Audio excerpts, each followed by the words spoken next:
Dünyanın ilk İslam Cumhuriyeti tarihte bugün kuruldu. Bundan tam 86 yıl önce Doğu Türkistan topraklarında kurulan ilk İslam Cumhuriyeti olan Doğu Türkistan'da para basmaktan vatandaşlarına pasaport dağıtımına kadar normal bir devletin her türlü faaliyetini yerine getiren Doğu Türkistan İslam Cumhuriyeti, işgalci Çinlilere karşı modern çağda nasıl devletleşebileceğinin en güzel göstergesi oldu. Günümüzde Çin'in işgali altında olan Doğu Türkistan yaklaşık 1,6 kilometre kare alandan oluşan geniş ancak nüfusun belli yerlerde yoğunlaştığı bir bölgedir. Orta Asya'da bulunan bölge kuzeyde Rusya, batıda Kazakistan, Kırgızistan ve Tacikistan, güneybatıda Afganistan, güneyde Pakistan, Hindistan ve Tibet, doğuda Çin, kuzeydoğuda ise Moğolistan ile komşudur. 12 Kasım 1933 ve 1944'te kurulan Doğu Türkistan Cumhuriyetlerinin 86. ve 75. yıl dönümü sebebiyle bu kutlu gününü ve kahramanlarımızı minnet ve özlemle yad eder ve kutlarız.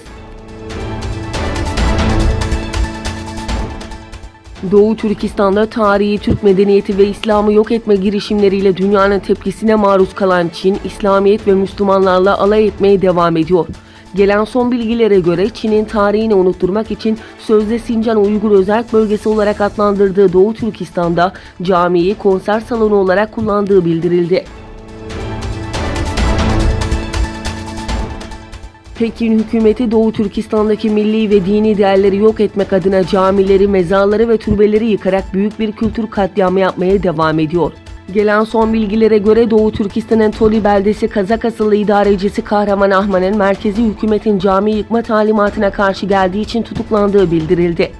Kazakistan'daki Atayurt İnsan Hakları Teşkilatı'nın bildirdiğine göre 47 yaşındaki Kazak yöneticinin 18 ay önce tutuklanıp ceza kampına götürüldükten sonra hiçbir haber alınmadığı, tutuklanma nedeninin ise parti kararı ile yıkılması tebliğ edilen ilgili caminin yıkılmasına izin vermeyerek parti merkezi hükümetine sözde itaatsizlikten ve ikiyüzlü memur ve dini aşırıcı gibi suçlamalar olduğu belirtildi.